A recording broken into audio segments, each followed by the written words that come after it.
أعوذ بالله من الشيطان الرجيم بسم الله الرحمن الرحيم الحمد لله رب العالمين الحمد لله رب العالمين السلام عليكم بارين Gambia janni folo mbe diamla Elisa muso dole sunguro dole banta kunu farato musoni ka fay Elizabeth Sambu ba jama ya lo ka fay Degol Sambu abanta farato inata floska samba bantu bare ala bade o bekela ara misole ninno fe makaro atili sabo lafta bade misolo be nga sodu wala fo katala men die fisa janti duniyati katala la bal fay la kan wasa samba argana kono argana men sata argana beti masalla la falilu yato nyo boteje mbeddi amla bantanjang kol foni bantanjang ila congresso nyanta kake nin argumenala nyanta kala foni bantanjang bare nyoborum bije mi alon ko kombale wobe kala sibiti lu ngati bare mbirol memum mbiroti wolen guygiti anin chok tanjin ko so wollem combattioti so bare ko tiketo is $100 alma ali akuma se bismillahir rahmanir ali abang alhamdulillah bare fanam be bare misilmol be danila ani moylal be na bota bila nte diam la fotenen bila hajo dole la so e ko tantan koso ni junga nyaabu katano nte diam no la mbena haji do kono nta kenola so albe yam flanyale fotene lungna de tamanstallay albena kuma kawmala tana mamuta bare mbulole mutada alben solale fotene lung ulumbe diamlale borna bora samala ndita bare comme ni moy sango soto comme abali wole banta ni enkili nsa ko fono sot audio pour mole asudu wala bar pour ka diam non dio kenora nso fale bar comme ya sango soto mole banta lafta pour nga diam misil mol ka diane pour sa sudu wala nso keno wa ko le ata nyaa nsa keno masala la falilato bar pour ka diam audio la fotene londe al sayam fanyal dal na mentora mbulole mutata ko tantan ko so ni njunga nya bukatano ya fam no botaje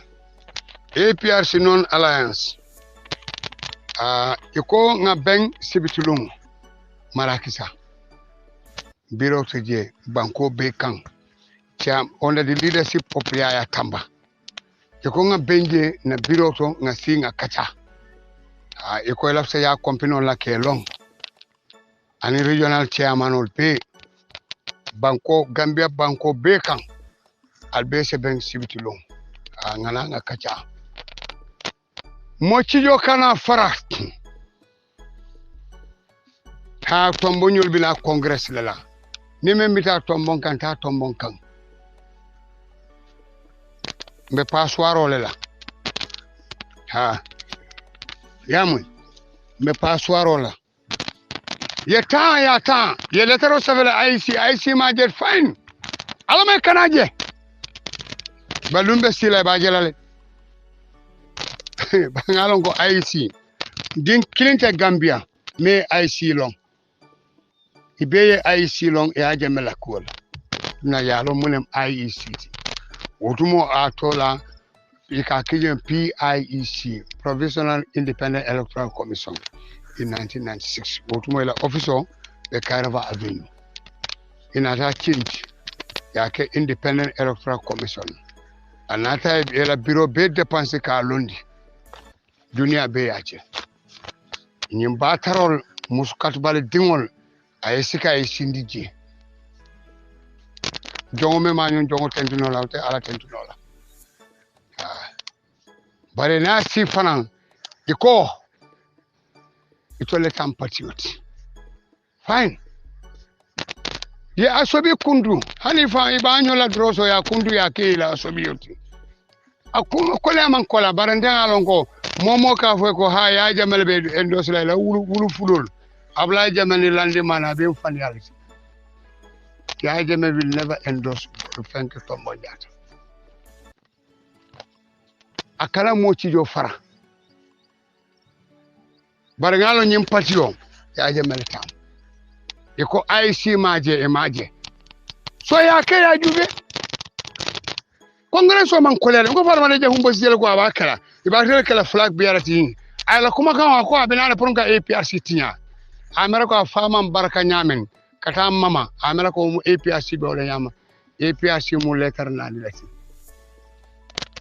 na man dunya lo be kalan la dunya la anin tombo ila be mo jube yango baya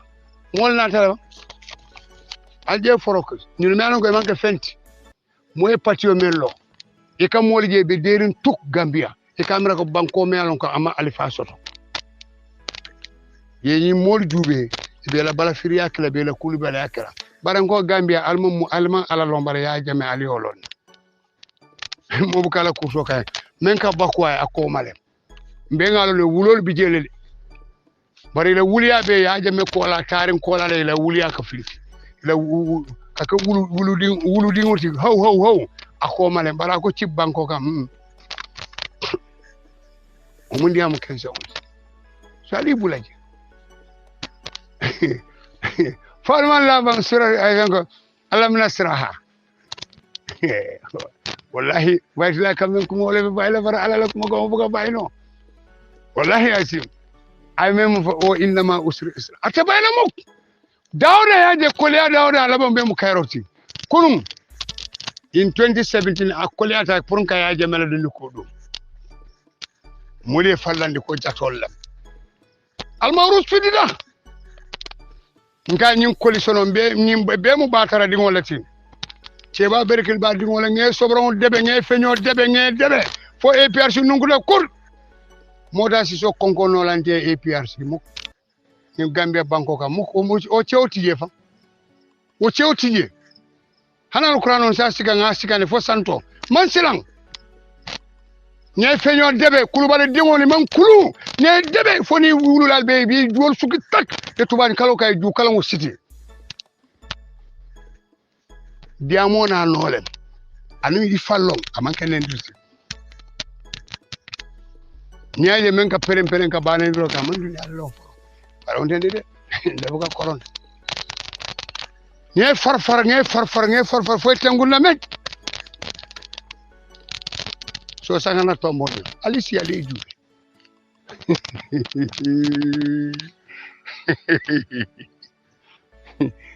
amul ñaa signal ka yorele kada aisi anga yalla dise ba karkili ne tuda aje fere ñama man jam fa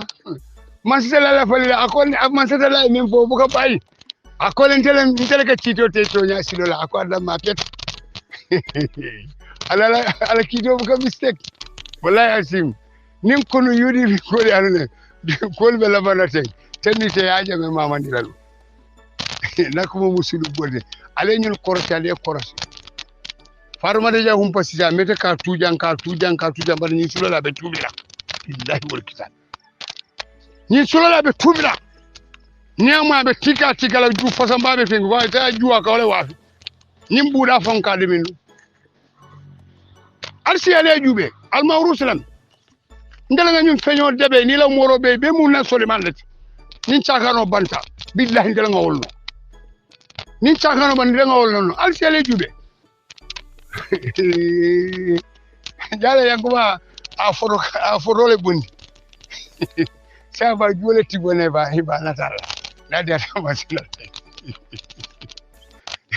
iko boy fana go be barka silo kale ibala natalo le print la yalo li ala foto kala lon abuka malu le fan do mulu njaren ko tungo jaaji be ka fo le hippopotamus ko jang jamme jilan ko mem ajube ni la nyim place ko be tibula tele ndeb robe temune noje be jumala ko be ku no la jumala wana alfa ka ku kendo le bara ala be de mala akana mo ci jo fara akana mo jija tak alsiyale tanku ni membe ta tomboya ta bara fana be kafula mo le banko le yek be kayro le kono bara wala fa mantara kayro kono be tay be be kafula ma nyani itele mo le bang ni ke ni setan ko le ne taje ete malo membe kere fa nyali a long albal junyal tanku di la met an ngal ko adama yal jamfal o mu do ma limot abe bom selo kala lumena teleto ay lo kuma wona ci yobe be kala adama la ko ko la nak wala be ñoju be la muru adama ar muru adama le muru muru adama ni Allah ko jafa ar ci ala jube hey alala lu way men suma o ba bay wallahi wonuna ake sonno mo dete foy song wallahi atim adala man jodi atelen ku fay kuni ala kulli sey kadiri o illa ma ku fay kun o man solen badla ka wala batu mbaka jonkilim batu adun sele ro dam malema wallahi azim cila hormas wallahi alim bulan alla nyim piri para anene man jijan noto be mbije tek yong na fa oto alsi aliya jube alta sibitulu ni me batala ko mo so sama betala ngay bokon billahi wal jol sanga safere you chairman e francote you pretend nyaye yanguba koli abuka so yaje me imanje wotumo ni president jamme bi jawati ni ko mitino abuka son pour yaje me siloje aw batara silo do ko nyame abuka la yaje me akaya jeme samba la ko dole ton wa fen ko mitiri graw yalon atitano anara da america sumale bala ba furo lantla bar ngamen fa diaspora bantale is finished Allah asylum wulu kebal o bandale aldo ko gal momoy tare la banko kay development wala important in democracy ni human rights is all fake ngamre ko Europe de celo kala wala ni Sénégalais quoi de la banko kan celo te kala ji andol woli balle bilari kay ko bismillah gaji be gajala ngai mo ba jele bilari Syria to be alquran kono Syria ka fole Syria Iraq ni bare Sénégal to yede ye to kuma tan amen to men ko tan banko kan yemen ñol bani Israël ñol ye bani Israël be damen jelu anabe mo wili moni nani abela chosano bota wol manda sura kili chesobe kumala so anabe ni woli so kino kilinde ba bare mu khakaran anin kallo ke mun kilindi wol mo da to nyen dro wala ni nga ñin diwen ka jela ka du dem ci sabalati ak war ko brodang jongo me ma ñon jongo wote ala tentino ana ni nga ñin jube nka jela len ka bisibla nga betu ala bur alkalale man soti akontelen cito telati to nyasi lola wala mu to nyat anim fana ni ajube Standard newspaper the European Mandika newspaper Europe eko ha nyin siro po mefa giole fa desan European Mandika journalist eskay Gambia Wulia fana ni ba fola ya tebbe Allah dati James over people mole alo no katol manke to you people are not journalists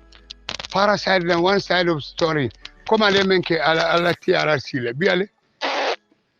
sem ke tara juku mala ngebere kenola kan mi ambare be muso kono mandika hay ente senele bare ay kulli oke ngemalo how funny you UDP mandika mo sivana le mat ila rajan tiara si ko ente senele ye men senele o se muso kono mandino ba ala kitale ikana kallo ka alqur'anu ka ke kali faniya kan de jakatarol man ni gollat Allah ko wai jakali ay siran nci jo fanka farale ni nga jubi ale qur'ano muta ibe kali kan faniya la yen yaje fang ma ñunu long ñun fang malo mune mansa ya mere ko la mansa mu ko ile su kono su kuya fengo suti ya be nyame no bandu ya mere ko e mo ku men toni amanka fenti banko kan ane mon ku samana bang ha ya nyamala ndagana ya nyamala abe fanya ikana kalu ha yente senele e ko yente senele ye sene ha isafal ko ha o wala mu tonya ni wala mi sije bana mi fula o mu tonya gaji nga mandi gol badala nim fa ila fani a wala bango halakini abara halako be mina mur le joka abelaka aye baro e halakini jan ne ko mo tedi ala le adu wonen to ente bar ko le bara laji ko mala fi dama wonna take ya akoya senele ya yanyo iba fala gari kono do iko ko ala buso kono iko fundi do e ko akonya bedlay ako bedlay adu mandi gol ako bedlay wala ena mo lonne akonje kare men ko ate ya te senele tiarasi bimbo nata tembe wala kuliyo le fe nga ari to nya fala mune asabu dan burun ibe kolo men dilala atata ko fani ale fo ka alqur'ano mutake kali ka fangu tinya ka komo tinya pasi wodan mate dan nati abi mula fa ko mo kan pasi ate kala la siloti mi alon ka be baraka la ko ke kali fani aka ka puru kolo itol baka son tarala ka siban da mato ko makumaro ka wala akumo de diala al wolen tonya nka ko wala halakin biale famay ka fo jiyo ndola dindi awto jiyo ka kele faka glaso jindi ka mutan ka kenda kon o jiyo man tol faade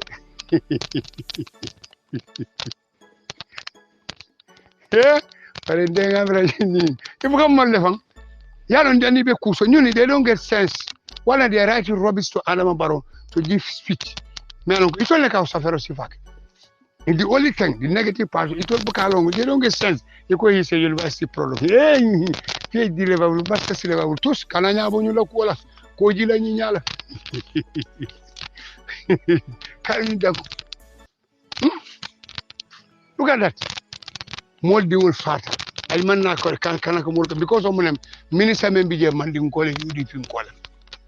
just to praise him samate akuyata diata samate will face justice nso fana faade ali awale bulal kumoto d'accord imam kunu nga ciome edit o dingol fata oxygène banko la doptano be fere tiñaare alla ñaton ko ala wana kunu ke sana manjala diamo moy anin ko kono sana manjang anin medio jilbati di bulal bebe sulandi ngado moy ko fo maneka jonali ha sana manjanyol meneti ya ma jamanti ñarga dang mo fa be ma to mandin kolet hadume be ma to let ka faniya dejale faniya kan almanke atoli man nyim bango tay ko man ko la mata don teatu to emphasize lies faniya alkala kibirala alkal so kongon faniya fola adu misilmo buka faniya wala na dino we njakali anana ni sisi ba kongo men ni tasaba tango be abe wulia tos abe wulia sana manjang kumata jang ay men fa ako isa fale atasla comment testify agency ajam adu kunu be bolla president jamele be bala fengo nomala doboro ni yalo na Allah ta sawli lo mola albe fatala wande fengola al fengo yalla taro nyini imala fi mola bala fengo nomala ba ta la ba do ma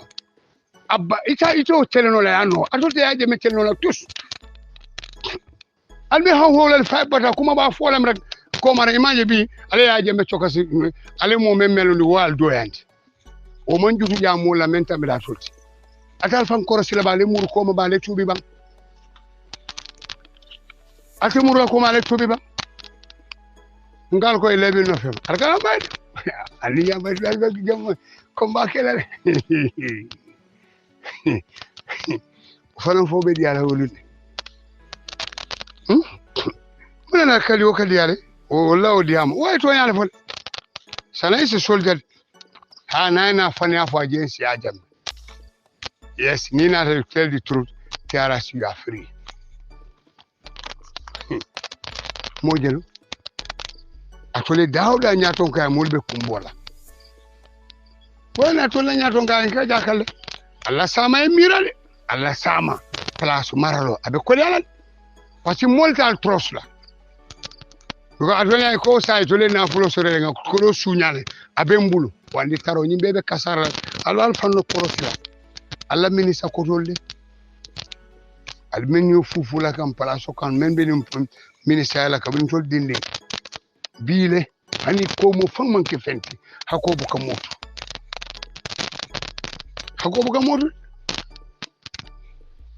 ko atol ko do ko kala poso wala na nato ko atol banko lansaro dunia sa mo le alon ko to manke banko lansaro ko me ala tala banko la kala banko do kule ko do men be na ta al men bor mori ndet tuba ko tuba wala le wala muta Allah cilat o France o jaman bengo menada iko he e baro men soro kay jaman fengo nena mana ole ay munena tale sene Gambia na manke ka digol sen ka ha jaman la president munena tale woni ne man soro baro ya jam wala na o manke ya jam fendi tira la famille awulta sumen kono imam wolo ta Gambia aya jamana jaman kutu ala tolte o sotla fomun atata alew jamo le tey wala la kuute barakala albe firfi la faale bata dela fana ngani faale ala koros famo fen ali akel do yani malorki nyato tati yer ani ala le nyona ala la dino al ko le cey parce yaaje me be dino le balundi ka ko hani atala ka fanya de jale maje kuno audio men kale o France tubabo ka fo men be tumi yaaje ma be fanya gor jigen ya to lekato idi ngol lekata to ha ndeko la feka ke ci wuleti ci ni ci fudu musu fudu ya je me ko man sola ko ben fala ya be lot of stories of you bi ni al se ndidu so ni mi radu tamara ala ba tol dema alanto man sote abuka bi jo ko kunu ne jo fonde ko tala hakloto ngo alko 11 November wasita le jumo men kana men be kan arkana bayde fanan ka wolu ngare wat lakor sabi ber kilol be tarala be de budale boy budal ka tara ko ma san kinde ko animasi ni CDS dramli ni IGD antel bi ngara ngole be tara gram afo aji wala CDS kana ñun kete yeji ba butelale fay bu wala kuro na la IG wala na la CDS ya alma mol be kam far ñam ala afo ya mala ala aka al mala al kasila be tiñaro kala mol ba tuli fonde ayube e fulaman fula kewdolem abe jana lamen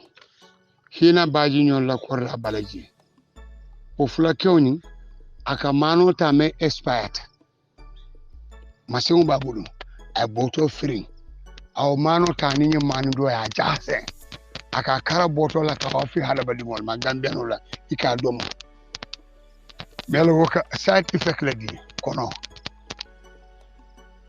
aka kono di mol sabu mol ite ce bata ni te fata no problem ba dindi wulu ina raw fula ke ole muta ina mo na ta ole long hato ina ta ya report banjuni police station kabri ya muta ha fo ha to nya ta ka ole ajubele mano me expert ka jasini mandola ita ka wafi kabri ya muta banjuni police station iko ya fine 100,000 sai ali afonya ba kabrin Gambia la police force lotan inena moy police kiti bunda sodole ban police kiti bunda sodole ban to find somebody $100,000 ala jibel mandi ko la nyaatum kayato bala fa wordal am bala fa tele silantale minute e ko weta village mejo yo bula o belana o be firo la kote la ko war mbankara munyu alma ala atunya ala ko njakali ay silang ala silang bariya ay silang de ye police nene man kiti ke la kiti police kunda nene man soro police kiti o ngalon dawda wala orders inyon police we kule ke yesamba orders ye fine ngawdo ne bari fengo me ko banko la kule ye banko bele ofen ike mutale ye charge ye samba kiti bonto maji sila do ko sa Gambia police ko le iko fula ki ko 100,000 o samaran ndelu nga taraga continue kon ni aji nyon solo na fa su kudela alla ko bala fa war alla ko muselantaldi ale mira mbe mu hakolet ale ko do tale atala o mano e me wa fi wandi dingola wo be ngani le konola lu ngara kal mo jose bala fa warna nga fo ise place o dabar pour nya ton ko ya nya ton ko ya bu ka mérite only taking bribe so it's all banko lan saro wo man bala fa banko di wole bana is very sad to say wala alte succeed la ale kogu ma alta soto ñu bebe mo fulakeo ani wo fulakeo manke jinen fulati senegalese fulol dem senegalese inata investir alon ko c'est senegalese fula yafa senegalese fulol dem awala senegalese fulol dem senegalese fulol dem senegalese fulol dem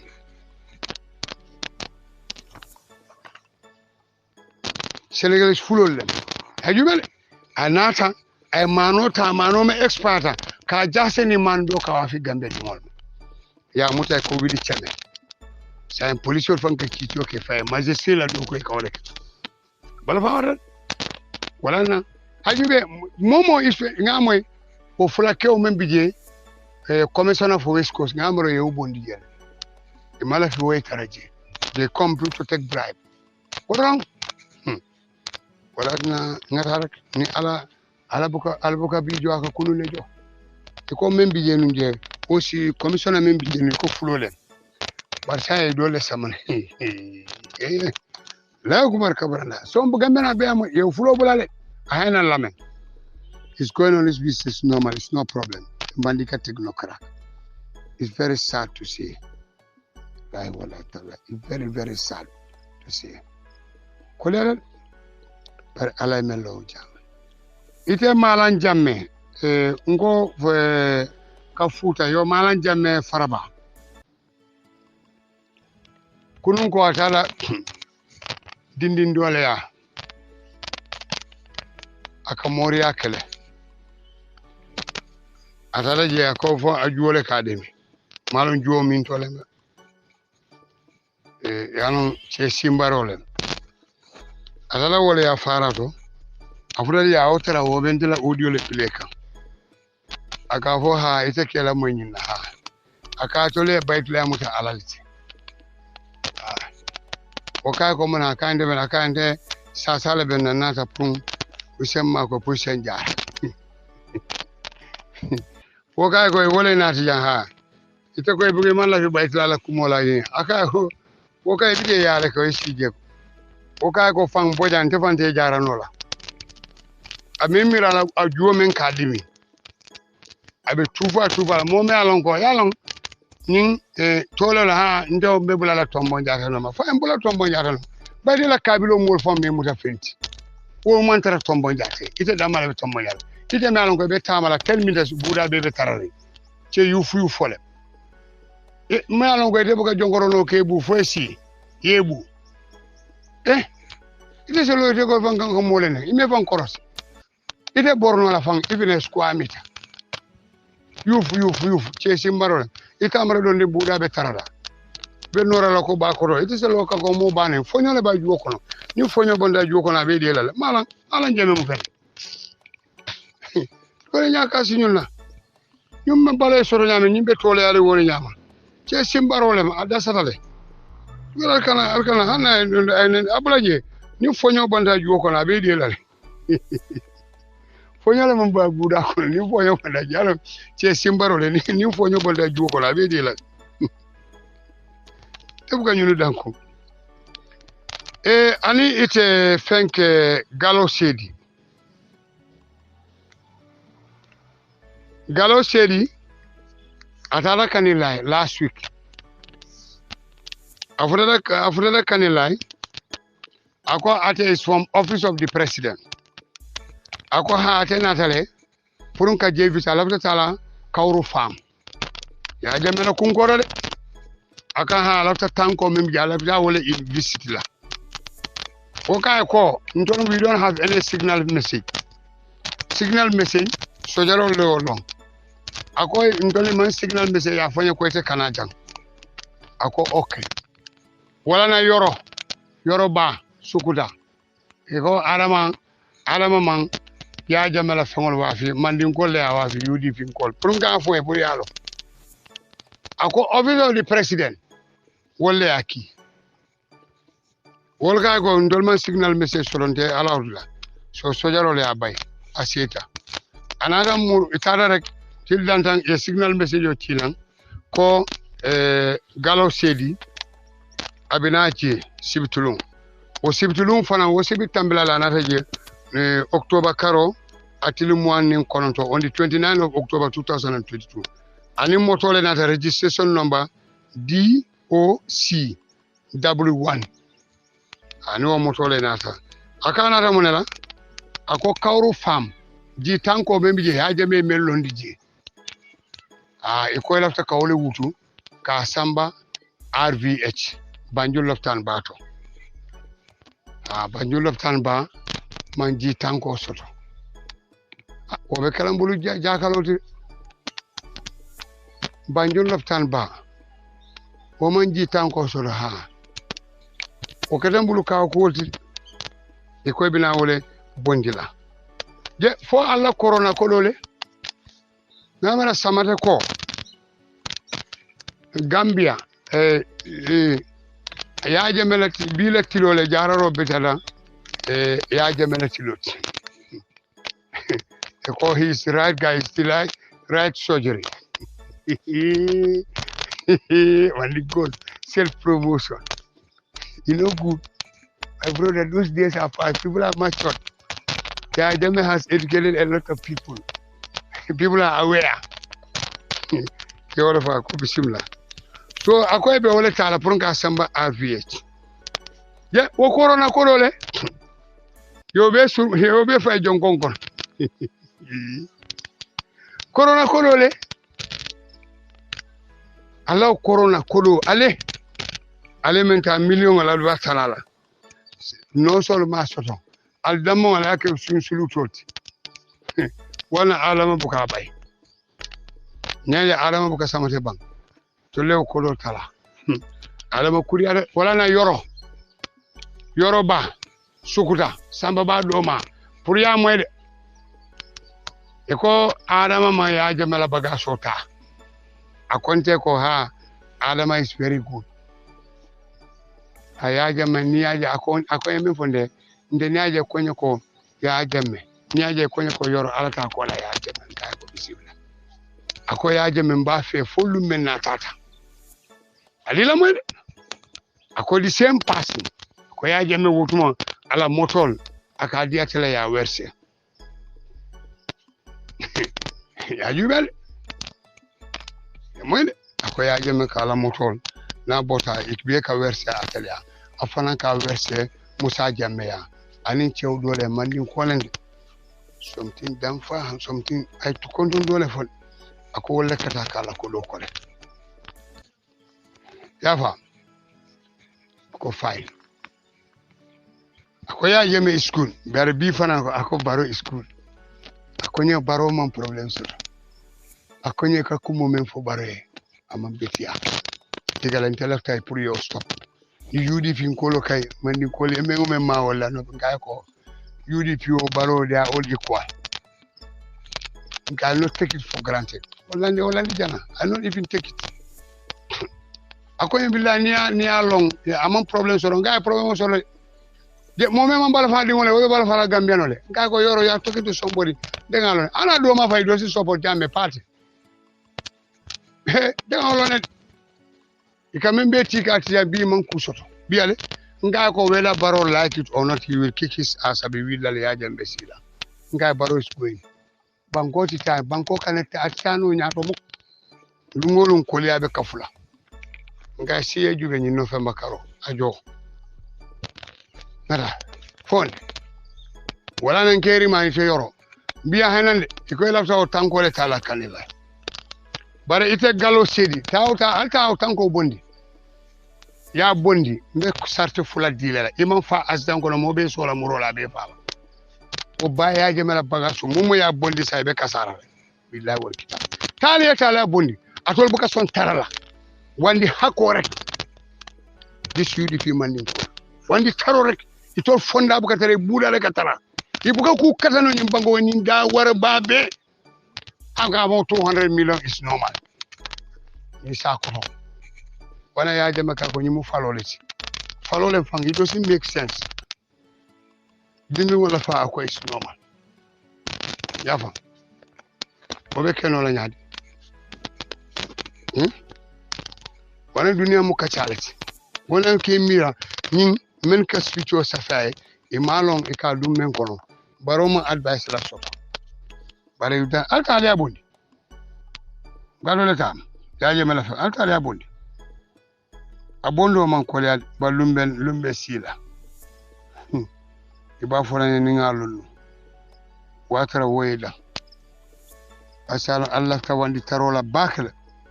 albuka ku katal faye fo wandi tarore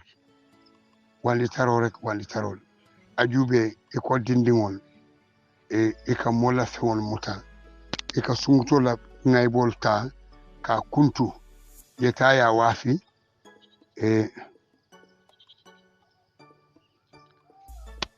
yam e ka boyni ka fay James o confess tel ko to nyalem ye sungudinding ka worola yole muta yela ngaybo ye slota yela ngaybo ta ya wafi juma ya wafi wan abe sahid ya wafi wolan ya wafi mindo 600,000 dindin ta worola sungudindin ta worola so human rights le Gambia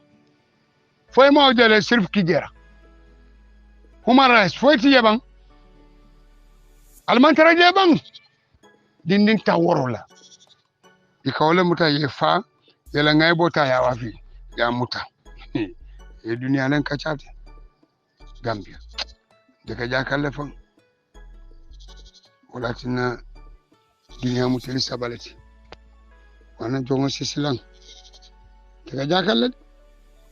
ñun la ko akan jakalle ñun to kala min tole bi dawar idabe wararin kuma ba fo ta fon dabe wala fon fe is normal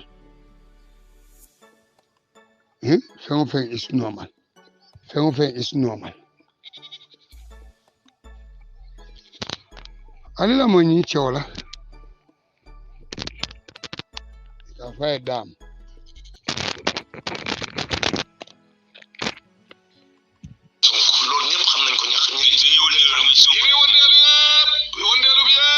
Sonko les intéressé mais nañuy def ba taxal Ousmane Sonko ci rebelle la Ousmane Sonko c'est un Sénégalais à part entière nekk un Sénégalais bon juddoo ci réew mi màgg ci réew mi jàng ci réew mi am les mêmes droits que tout le monde il faut qu'ils arrêtent de stigmatiser la Casamance man dama liggéey Casamance joolaa ten gënu ko man daaw mu tëj sama néeg jàngalee naa fa 6 ans sama néeg mu sam caabi mu Casamance jàngalee naa fa 6 ans sama néeg mu sam caabi dama daan dem Dakar toog fa 3 mois vacances ñëwaat te néeg ma ñëw damay xëcc rek mu ubbeeku dara du romb buntu néeg bi te dama ko daan bàyyi sama matériel loolu dama ko daan bàyyi sama néeg te pourtant nit musu faa dugg parce que ñoom dañ leen a yar loolu ñëw ma koo def fii ci Dakar ñëw ma génn 5 minutes génn sama néeg te tëjuma ak caabi te dama daan toog 3 mois bàyyi sama chambre samay collègues la même chose ni ngi may dégg ku ci nekk bàyyi sa néeg noonu kenn du tëj ak caabi kenn du dugg sama kër parce que kenn du jël yëfi jàmbur dañoo am ay valeurs yu ne incarné nañ bàyyi di stigmatiser région jàmbur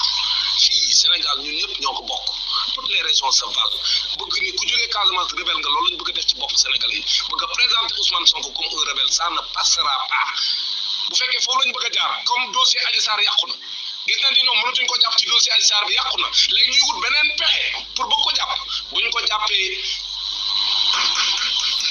daañu gis ñu mës a gis parce que xamul tax sénégalais duñu d'accord ñuy jaay doole doomu jàmbur parce que nang moo leen fi nar a jëlee te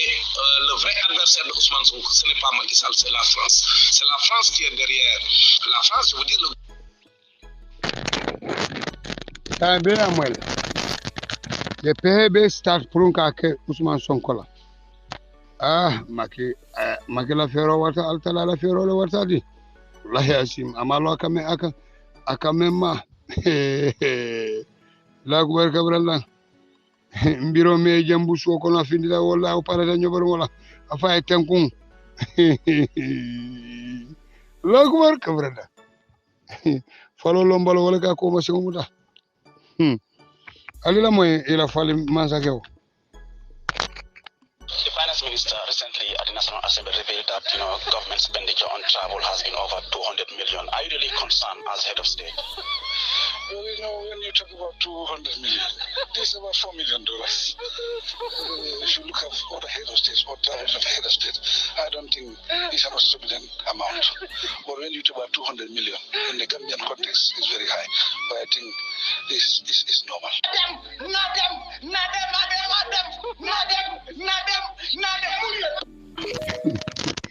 Yeah, inatole hata niamu mbumbao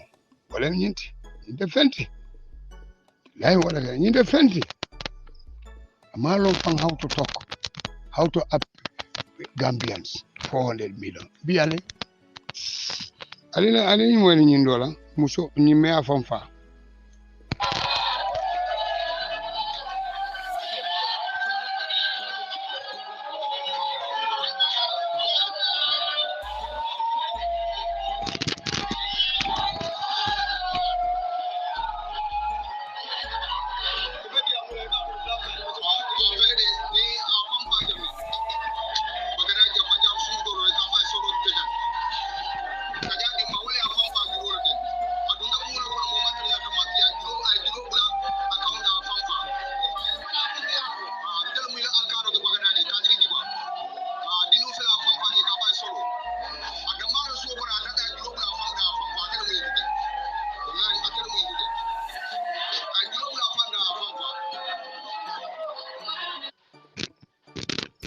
nyimbe moy la setano be seren Gambia bala fa warta aslo warta bien dunia alila moy ni ko la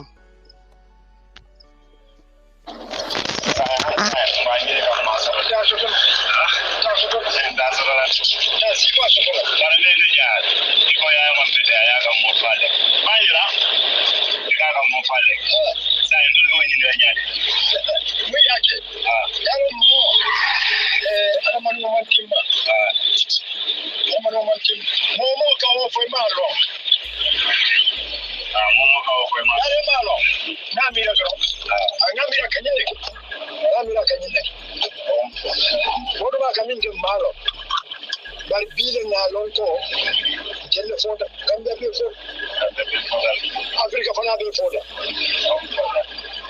kare ina garani ya na dul kai fa IC sa ita ba fa IC fa akana jelle ba ko do lite mo ban be be ba ko ya ina kanda mo be to be ba fa ya mo sondal ko ya ka mo ni fa ni to ya de ba ya de ko am ni mo fa mo manya na fa ni mo kan ni mo na ndere ni mo ko na kile ko na ka be fa manya na fa ko ni do ne ka ni mo ko Molo kurunde asibore kada ndega me nyom bol be parole ndega wala mirele ani jamo ka ko be nyom be parole ani ka ngane ma ko yo fonala domi Kasimbo, Famna Jamala Beji. Move on go down the jail, Kasimbo. Kasimbo Beji, woman Jabella Vele, over the Senegal. Started by killing, so for him to go to Saturday, Japan, Japan.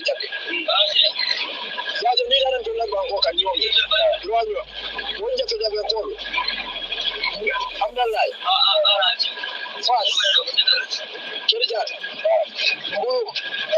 Bukumaya, Walia, Nofa, Leona, Jongon, Jamaje, Kirjat. This started coming to you. You never know started killing, so Tony Capuja in the Villa. Kasimpola, I'll go in and go more Garabara, only. When you can make a more cut to kill about better cutting the cold water, I told all my kids. What if so that I can't get the other Jenny? One level of one level of Jolas are never Michigan. But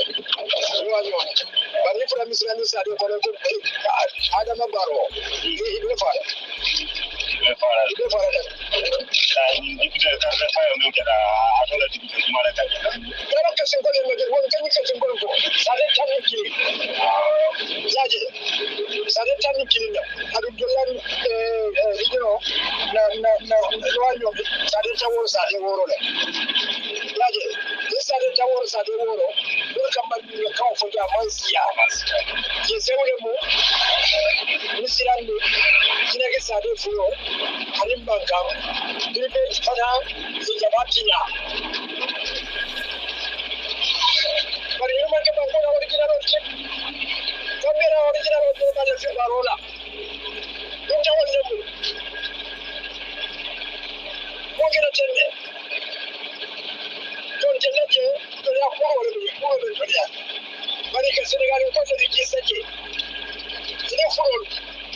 Denga mwere nyomi nkomendi amuta atonya ulango na fale tonya munu nkona tioti ni asaba akadimina wana njongo sa hakiloto ala ni tonye ndirlande njongo sa hakiloto le ala ni tonye ndirlande wana ala so nyawnya ifankanya waratuna bi bangobe nyin toro men be kono ala te mario tulad ala te mario tulamuk billahi wal kitab yo wala na alila moy ñun dola ala 13 European countries once again strengthen Russian trade. The U.S. has been pressuring Europe to join it in cracking down on Russia for some time. The purpose is obvious, is to economically restrain Russia, weaken Russia's strength. The United States also did get a lot of European countries to respond in the early stage, but soon it will be winter, and Europe is gradually becoming rebellious. Previously, the EU has been discussing the implementation of a new round of sanctions against Russia, but this was opposed by many member states. Indeed, a blanket sanction against Russia will only make the situation in Europe worse. And as the public pressure on European governments grows, the 6 EU countries have secretly rebelled. According to the Russian State Statistics Service, 6 EU countries, including Estonia, Luxembourg, and Bulgaria, have increased their trade with Russia. By now, the trade volume between the 6 EU countries and Russia has returned to the level of February. Previously, it was also reported in the media that 13 EU countries increased their imports of goods from Russia in June. It is clear that the EU is defying the US and is doing business with Russia privately while imposing strong sanctions on Russia. And next, this trend will only become more and more obvious. After all, the pressure on European countries is getting bigger and bigger. Just a few days ago, several French parties joined several trade union organizations in a demonstration to protest the increasingly high cost of living in the country. The march was attended by roughly 140,000 people and was huge.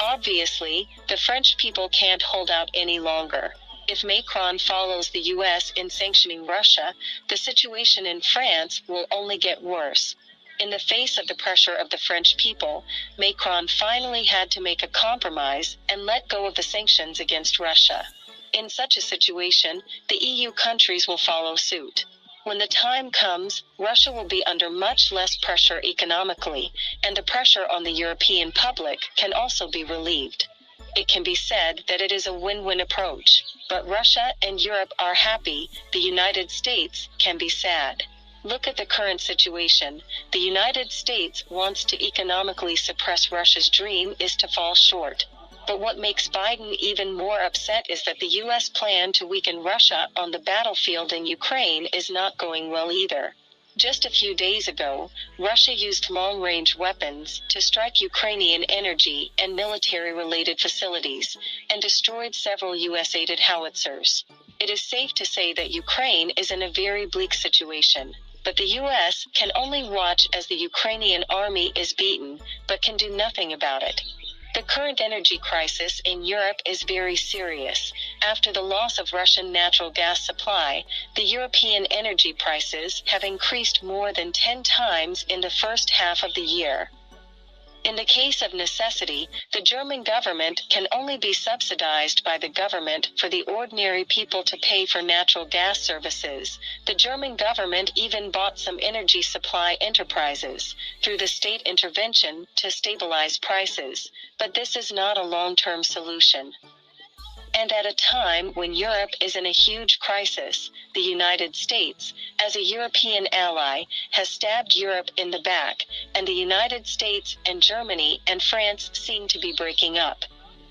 French President Emmanuel Macron, while attending a joint meeting of entrepreneurs located in Paris, publicly claimed that it is not friendship at all for the United States and Norway, two important allies in the Western world, to export natural gas to most European countries at a price several times higher than the market price when they are in an energy crisis.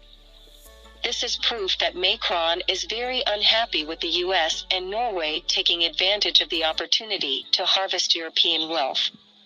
In addition to Macron, German Vice Chancellor and Economy Minister Habeck also spoke out in public, saying that some of their friendly countries are not only not thinking about stabilizing the market order, but are even deliberately raising prices, which is unacceptable for European countries. During this time, Europe has been using a lot of tactics to weaken Russia. But Putin is not a soft touch, face of Europe's drive to kill. Putin also directly backed to a hard shot. 2 days ago, Gazprom released a message that the Nord Stream 1 pipeline will completely stop delivering natural gas, and this time the closure is indefinite. I have to say, Russia is simply to send Europe to the end of the road this time. Europe is now suffering from a serious energy crisis, and after Nord Stream 1 is completely cut off, energy prices will rise again. This is a huge blow to the European public and industry.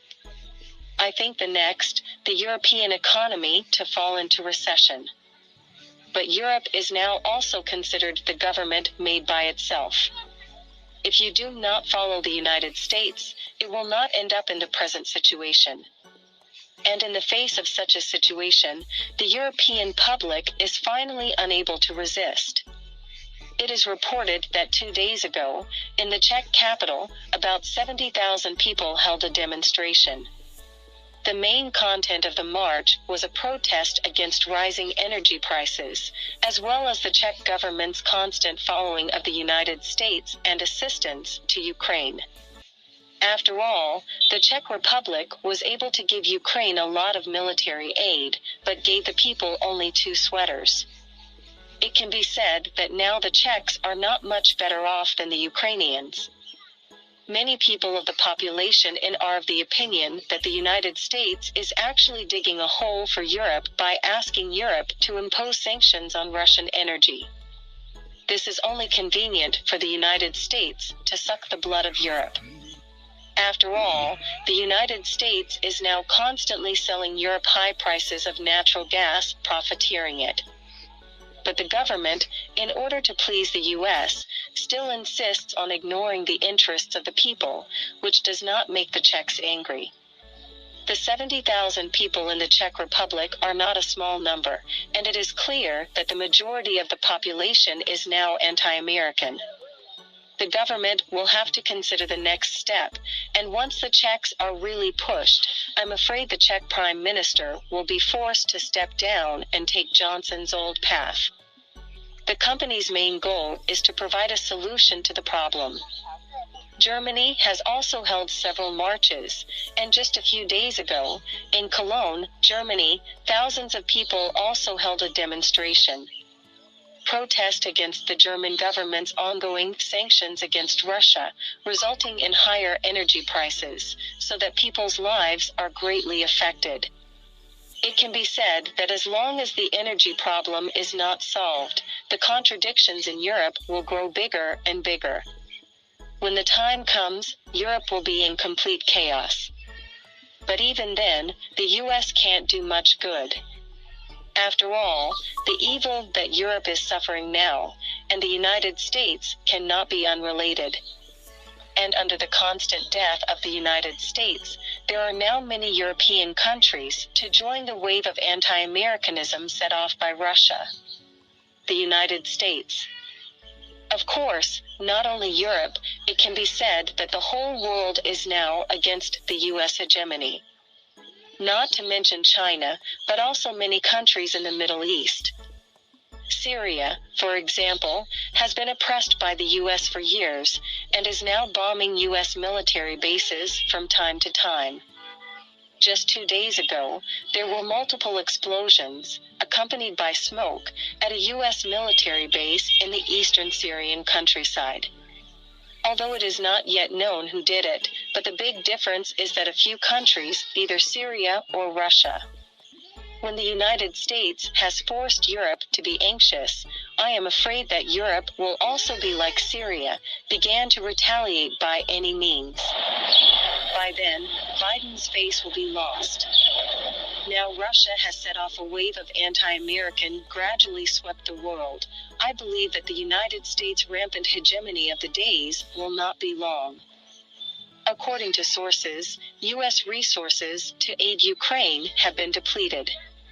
Previously, U.S. Defense Secretary Austin also stated directly that the United States and Europe have had difficulty keeping up with the Ukrainian military's need for aid weapons. Even within the U.S. government, a number of officials have complained that Ukraine is consuming too much. It can be seen that the U.S. and the West's home base has been almost emptied by Ukraine. In such a situation, Ukraine will soon not be able to hold up. It can be said that whether economically or militarily, the U.S. plan to suppress Russia is going to fail. Mbenga mwele wala na dunia mu hakil tuwati yalon tuwawdum bankol ye fayde ne ko na fulo be bulu e maro siamuta fenti ari le balu bebe wala ala nene mon suto sino bi rosia bulo be santo ala nene mon suto sino o ya mera ko rosia manke fenti ya rosia mu feneti bi ye rosia ma e jomol tale problème o kanale ni sumaya be seldum kundula kandage pudin ko wala betala hako buka mutu momo bulobe Gambia kono ci jelela ñum banko be tiñala len jere nga fo mo kana cibri tuba abdullah te labane balbe baylale e ngata ku do ko la banko kan ku kendo fe la banko tra ya develop enough is enough ala la wato le sidan pa belong to Africa be mulla Africa technology be Africa no la kumali education a commence Africa le ni afo to le do le tuba wol la liyama ala ni to interlante enough is enough America is a moral of crime alo America be janjalale EU be janjalale ngara rek ngombe siri jang alba fona ko bayt la ñu fal UN ibari sokto la ko bala be janjalale ngara rek because one side of story America banko ida dunya français wole siyo jube ngo Macky Sall bala nyin débat men bela abala nyin débat men na français muta alert amalon busule kayara Macky Sall sa ay jorangol le oda o jorang ama fa la defense minister ama fa la CDS so yorol ma kalamte aw jorangol oda so ñini kala Macky Sall ñin jorangol oda a jo 45 billion CFA 45 milliards aw jorangol sawol so aw jorangol lani fabe mo dolle cala woni Sénégal so jorol lebe celela bang woni Sénégal sener mo lebe celela bang woni Sénégal lebe cela aja kala wata fo nga Macky Sall ñini kala walu démocratie be ñini kala bay la be ñini kala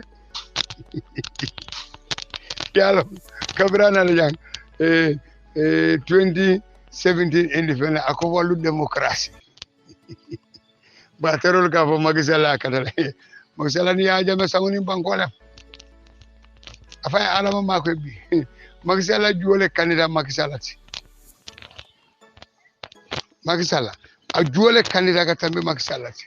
alama barot Macky Sall bi akala fero watal ha be sonko fala ngaju ben katela wala akru lahu nafsan fani ala le man soti e ko nyi ko akwa malafi sonko e si mansala ngo Senegal la mansa Macky Sall la nibo ani France tubabu e dunia len kajadi ye nyindi no ay do ko ke abla wala la tilo abe do ko la import demen sanji tang ani lulu abija trenje boss ye abe o place okono ay do ko kiti o do ko awdo ko kiti Macky Sall nata aka leftanga suñaro ka ko hani aka tete suñaro kala Sénégal na fulata amala aka nye bay nsembo be mbulu nye bay aka bisimila yempay a bay atata la patiole lo ye ala patiole lota mol kidita kan yamun atala mol kita kan mol la kido kan ako hani nyim baru nga fani ade yele nga ani Mamour Diallo nga soro pour ñing nga kari wada soro nya min nga Baboucar Sall soro nya min baru nga kari wada fan ala kay ko mobe bu kama to ñim muntela kanta jongolati soye ako ha 14 milliards kan ani nani nindu wo ala do ko la tele wolo yo kaje ko mantano ako kaytol babulu men yasinya wala Mamour Diallo ti Macky Sall jomulta ay fero bela akay ko mbar nga tumi kurtu fayla kay kurtu fayo aka tumi wala musona la ko ha